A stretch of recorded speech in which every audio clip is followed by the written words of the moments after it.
Tá legal. Antes de você ir embora e terminar o seu expediente, que você merece descansar, meu amigo Fernando Caetano, estamos falando muito aí de Diego Tardelli, que ele inclusive chegou agora há pouco a São Paulo, né? Voltou, está em São Paulo. Foi. Ouviu alguma coisa por aí? Especulações? O que você tem a dizer sobre Diego Tardelli? Olha, ô João, nessa resposta da entrevista do Cuca que a gente colocou no ar agora, ele falou, né, olha, pode chegar mais um reforço. E aí, na sequência, eu perguntei, esse nome seria o Diego Tardelli, já que a equipe do Fox Sports tem imagens do Tardelli desembarcando em São Paulo? E aí o Cuca olhou assim e negou, disse que não, que o Tardelli ainda tem um vínculo longo com a equipe chinesa e que não seria esse o nome indicado pelo Cuca para reforçar o Palmeiras. Vamos aguardar, João. Perfeito, e até porque eles trabalharam juntos, foram campeões, né, da Libertadores em 2013. Foi. Mas é um nome caro, né? Tem isso também. E o Palmeiras já gastou muito, né? O Borja custou 30 milhões de reais, Fernando Caetano. O Borja veio a peso de ouro, a torcida com muita expectativa. Pelo que ele mostrou na Libertadores do ano passado, pelo Nacional de Medellín, 4 gols contra o São Paulo nas semifinais, enfim, foi um dos destaques. Mas aqui no Palmeiras o Borja começou muito bem, mas não tem correspondido às expectativas. Então aí é um pouquinho de pressão aí para cima do colombiano, já que o Palmeiras admite publicamente que ainda tenta a contratação de mais um atacante para reforçar a equipe. Vamos ver, João. Vamos ver. Muito obrigado, Fernando Caetano. E nós temos imagens, o próprio Diego Tardelli colocou no Instagram dele um vídeo da chegada.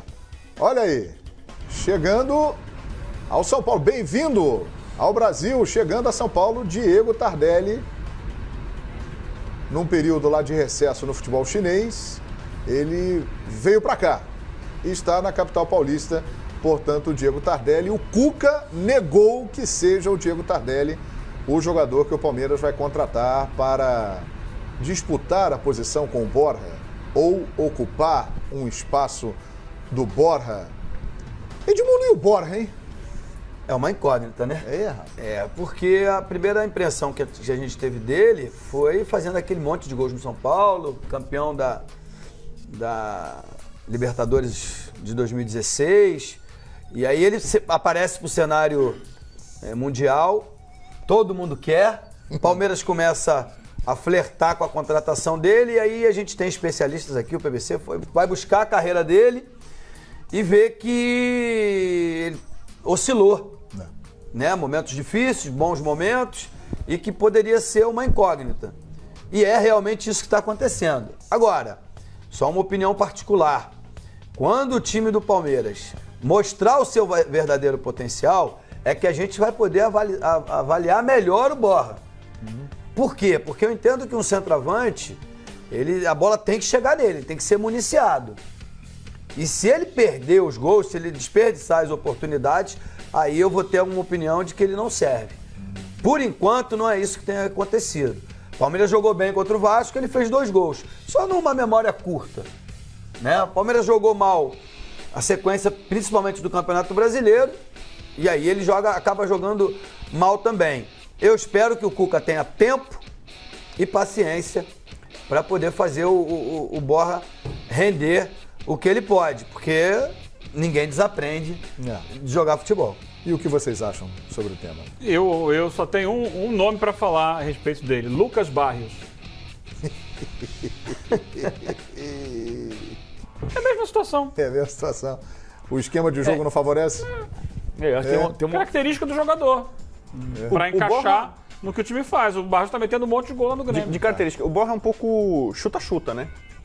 É um jogador que não é muito de trocar muitos passes, se envolver muito em jogadas coletivas. Ele é o cara terminal, né? O homem terminal, como diz o Tite. Mas assim, eu quero dizer, tem jogador que tem uma característica de pegar a bola e já bate pro gol. E a pontaria dele tá ruim. É questão de botar o pé na forma, porque ele tá chutando. O time do Palmeiras, se fica na frente, uma hora a bola sobra, né? Acho que o problema de falta de ser municiado no Palmeiras não vai ter. O problema é ele acertar o pé. Ele tá perdendo o gol.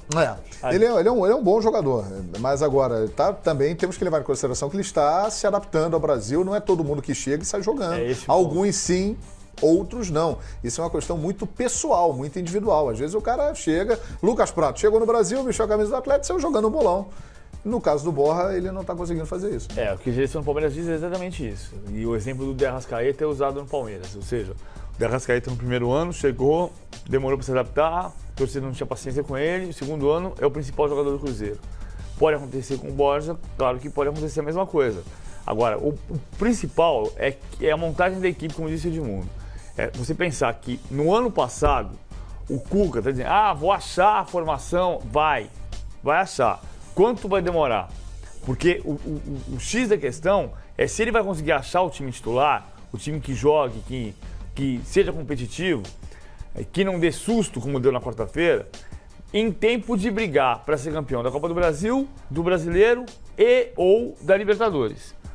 No ano passado, ele teve esse tempo por uma coisa que nenhum palmeirense queria que acontecesse, a eliminação de novo, né? O Palmeiras foi eliminado da Libertadores, o calendário ficou mais solto, ele pegou o time e foi treinar... E do Paulista. Foi treinar 15 dias. PVC, desculpa, assim, mas olhando o último jogo do Palmeiras, o jogo contra o Internacional na quarta-feira, eu estava trabalhando aqui no jogo do Botafogo, só pude ver o jogo depois. Me deu uma impressão, só uma impressão, tá? De que o problema é mais lá atrás, mais no sistema defensivo do que no sistema ofensivo propriamente. Porque as mudanças que ele fez, claro, tinha necessidade de fazer um gol, ele botou o Mina para centroavante, mas o Edu Dracena com o Zé Roberto mal protegido, fica exposto demais lá de fica esquerda. muito exposto. É um problema aí, ó, tá aí? É um problema talvez maior do que lá na frente, porque lá na frente o Roger Guedes, Dudu, o William, esses aí uma hora vão encaixar e vão fazer os seus gols. Eu concordo, só que mesmo assim, se você pegar, são 9 gols desde que o Cuca chegou e são 4 de bola parada. Ainda também tem uma dependência demais para fazer, tá devendo ainda ver o time jogar de uma maneira que envolva o adversário o suficiente. Talento tem para fazer, como o Cuca disse ali. Eu acho que no ano passado, o fato dele ter levado o time, e ele não levou o time confiante para Atibaia, e ele voltou de Atibaia, no meio da temporada de Atibaia, ele estava extremamente confiante. Ele estava dizendo, vou levar o time para São Paulo para apresentar o time que vai ser campeão brasileiro contra o Atlético Paranaense. Que foi o que aconteceu. Agora, ele tem que ter uma sacada. Está faltando um estalo para tentar achar o time sem ter esse período. Porque nas próximas 13 semanas tem jogo quarta e domingo. Não vai ter tempo agora. Mas é para lamentar? É para lamentar a ausência, por exemplo, do Vitor Hugo, do Moisés, do Gabriel Jesus, assim, de forma assintosa, como ele fez com o elenco que ele tem, acho ele que deu uma recuada nessa deu uma coletiva, recuada, né? mas Ele viu que ele pra passou tanto? um pouco do Não, ponto. eu acho que não é pelo seguinte, porque o Gabriel Jesus tinha que vender, não tinha como... O Vitor Hugo estava na reserva e teve uma proposta importante, tinha que vender. E o Moisés está machucado. Então, nesses 3 pontos, não tinha o que fazer. E o elenco está forte. O trabalho dele é pegar o time, que é o elenco forte, e transformar num time forte. A exceção do Gabriel Jesus dá para suprir essas ausências aí. Né? Dá. E o Gabriel Jesus é um nível Ele já deu alguns sinais acima, de que né? o Felipe Melo como volante pode estar com os dias contados, o Duracena como quarto zagueiro pode estar com os dias a questão contados. é o Juninho que Se bem deve que o jogar, Juninho né? contra o São Paulo E tem jogou o Luan Juninho também, e Michel no VAR. Bastos na esquerda. Pra defesa. Os veteranos Edu Dracena e questão Zé de- Roberto foram poupados e mesmo assim o time Deu tomou o gol tempo ali. certo para que esses jogadores possam ser usados. O Juninho não pode jogar a Copa do Brasil. Por isso houve essa dificuldade. Mas Deve jogar domingo, deve jogar. Deve jogar domingo. Então, tem que ajustar. Realmente, a questão do Zé Roberto na lateral é isso mesmo? Ou é melhor o Zé Roberto no meio de campo e ver uma outra solução para a lateral? São coisas que é natural. O Cuca tem uma visão muito clara do time em campo. A questão é que não se resolve no estalo. E chegou no futebol com é o difícil. campeonato andando, né? É difícil, Com a temporada ele vai andando. ter que ir fazendo ali as tentativas, erro e acertou aqui, melhora. E isso vai demorar algum tempo. A questão é, esse tempo vai ser decisivo para o Palmeiras sair da briga pelo título ou não? Acho que não. Agora, olha só. É inacreditável, mas você está vendo ali, a nossa equipe não está errada, não. O Palmeiras é o 14º e o Atlético Mineiro é o 16º. Aí você vai falar assim, mas estamos só na 3ª rodada, indo para a 4ª. Mas eu te pergunto, você imaginava um início de campeonato de Palmeiras e Atlético Mineiro desta forma? Eu não. Então, no mínimo, primeira página. Isso Eles que eu estão acho, na segunda. Isso que eu acho inacreditável. você pensar que 6 anos atrás a gente falava do dinheiro que estavam ganhando Corinthians e Flamengo e falando de espanholização do futebol brasileiro, que era uma possibilidade razoável. E aí você pega os 2 times que mais contrataram neste ano, que foram Palmeiras e Atlético, em 14º e 16º, e a final da NBA está espanholizada. Trilogia. Agora vamos... O Campeonato Brasileiro de Pontos Corridos, ele é muito de fases. Eu sei que 3 rodadas é pouca coisa, mas agora todos os times vão estar pensando só no brasileiro durante um bom tempo. Então tinha time que começou o brasileiro. Tinha muito time que começou o brasileiro olhando para Libertadores, para Copa do Nordeste, para Copa do Brasil. Agora não, agora é um trecho do campeonato que é um trecho. Todos os times, os 20 times da Série A, só pensando no campeonato. É um calendário diferente, Rodrigo, porque a gente quarta e domingo exigindo mais do elenco, então em tese agora é o momento para quem tem mais elenco, caso de Palmeiras e Galo, fazerem a diferença. Nos últimos anos, esse campeonato é completamente diferente dos outros. Nos últimos anos, essa fase de intercalar jogos de Copa do Brasil e Libertadores com o início do Brasileiro ia até, sei lá, 5ª, 6ª rodada. E o Campeonato Brasileiro tinha, por 7, 8 rodadas, jogos só no final de semana, depois que começava a pancadaria, né? Mudou o calendário porque você encheu mais o segundo semestre de competições internacionais e a própria Copa do Brasil se estendeu mais. Então você teve que puxar o Campeonato Brasileiro para já em junho começar essa questão de 2 jogos por semana, que é muito difícil de lidar. Os times não estão prontos para isso. Os times já chegavam lá em agosto, final de julho e agosto, que era quando começava essa pancadaria de 2 jogos por semana, mais definidos, mais arrumados. E os times que jogavam finais de Libertadores e Copa do Brasil tinham tempo de recomeçar para deslanchar a partir do meio. Agora não tem mais isso. Agora não. Quem está arrumado, está arrumado. Vai para loucura, arrumado. Quem está desarrumado, vai ter que se arrumar no meio da loucura. E é muito mais difícil. Estatisticamente, a gente tem visto nos últimos anos no Campeonato Brasileiro, lá por volta da 10ª rodada, entre a 10ª e a 15ª, que a gente começa a ver quem efetivamente vai brigar por título. Por enquanto, no ano passado, nessa rodada, a gente tinha o Santa Cruz liderando. Então não dá pra gente ficar... Inter. porque tá... Santa Cruz e Inter. O Inter, Que coisa, por um bom tempo, com o Argel, Santa Cruz também. esteve na parte de cima da tabela. Antes de voltar um outro ano, tava Ponte Preta, Vitória, Goiás brigando em cima, os times acabaram rebaixados. Então... Por enquanto, é muito cedo fazer uma fotografia, tem que esperar pelo menos umas 10 rodadas. Eu dizia aqui agora há pouco, há 24 jogos que o Palmeiras não perde no Allianz Parque. E a última derrota, você sabe para quem foi? O Atlético. Para o Atlético. Gol do Leandro Donizete. O Atlético não perdeu, E desde quando que o Palmeiras não vence o Atlético? 2011. Desde 2011. Me informa aqui o Chita Verde. O Galo não perdeu no... O Galo não perdeu ainda 2 lá, vezes né? no Allianz Parque, empate por 2-2 em 2015 e vitória do Atlético 1-0, gol do Leandro Donizete no ano passado, o Cuca já era o técnico. E hoje, assim, uma coisa que... Depois da vitória contra o Tucumã, entre a vitória contra o Tucumã e o jogo contra o São Paulo, o Cuca não conseguiu posicionar o time que jogou contra o São Paulo. Ele não fez um treino tático, ele não fez um coletivo, ele fez jogada ensaiada, ele não conseguiu fazer um treino com a equipe formatada que ia jogar contra o São Paulo. Depois do jogo do São Paulo e antes do jogo contra o Inter, ele também não colocou o time em campo.